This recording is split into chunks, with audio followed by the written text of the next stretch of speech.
dapat gawin bago mag-upload ng ating mga content. So, huwag kayong mag-post ng bahala na, basta may upload lang ako. Dapat talaga yung content na i-upload natin, pinag-iisipan. Para naman hindi masayang yung effort natin sa pag-upload ng mga content, sa paggawa ng content. So, itudo mo na, sa pag-isipan mo na, planuhan mo na yung paggawa mo ng content at pag-upload.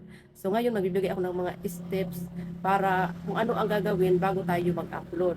So, ang step 1 dito, yung i-check mo muna yung content mo, i-double check mo kung malakas ba ang audio, may 3 seconds hook ba, wala ba itong watermarks, wala ba itong music. So, para pag-upload mo, wala siyang problema.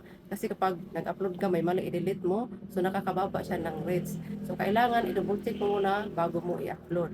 At ang step 2 naman, syempre maglalagay ka ng caption. Dapat mas maganda ang caption na yung may hook din sa umpisa, tapos may value, tapos may tanong sa dulo para talaga din na mapa-react yung mga audience. Pwede ka rin maglagay ng hashtag kung gusto mo. Pero hindi siya required, pero hindi rin siya bawal. So, nasa sayo na kung maglalagay ka ng hashtag. At ang step 3, pili ka ng tamang oras. Kung anong oras ka dapat mag-upload.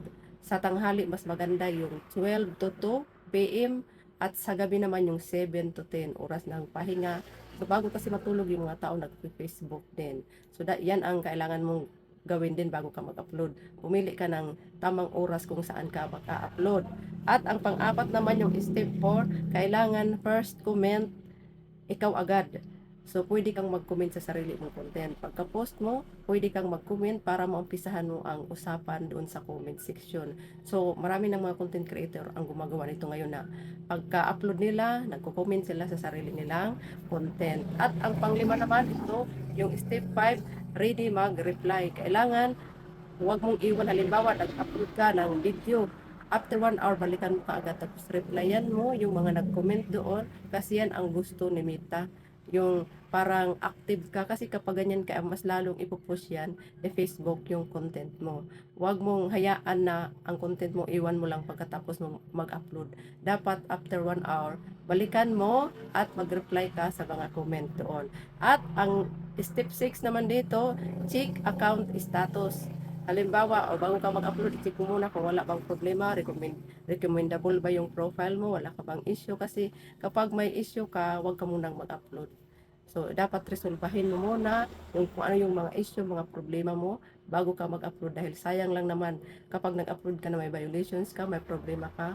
So, maaapektuhan lang yung content na i-upload mo dahil mababa rin ang rates niya. At kung may violations ka, hindi rin yung kikita. So, kailangan check mo muna kung wala ka bang mga problema sa account mo. Then, pag wala, so mag-upload ka na. Ito yung pinakahuli na dapat mong titingnan. So, meron din tayong 3 bagay na hindi dapat gawin kapag tayo ay nagpo-post. So, kung mayroon dapat gawin, ito naman yung hindi dapat gawin kapag tayo ay mag-upload ng content. So, una dito, mag-delete ng lumang video. So, kapag yung iba kasi, halimbawa, kapag meron silang nakitang content na mababa ang views, delete. Tapos mag-upload. So, wag ganyan. So, hindi ka dapat nagde-delete kung mag-a-upload ka. At kung meron ka namang mga content na mababa ang views, wag mong i-delete, hayaan mo na. At ang pangalawa naman, mag-post ng sunod-sunod. Yung sunod-sunod na ang post mo dahil nakaka-spammy din ito. So, huwag mo rin itong gagawin. Kailangan daw may 4 hours na interval. At ang pangatlo naman, mag-post tapos tulog. Yung parang hinahayaan mo lang. So, dapat talaga binabantayan mo yung ina-upload mong content.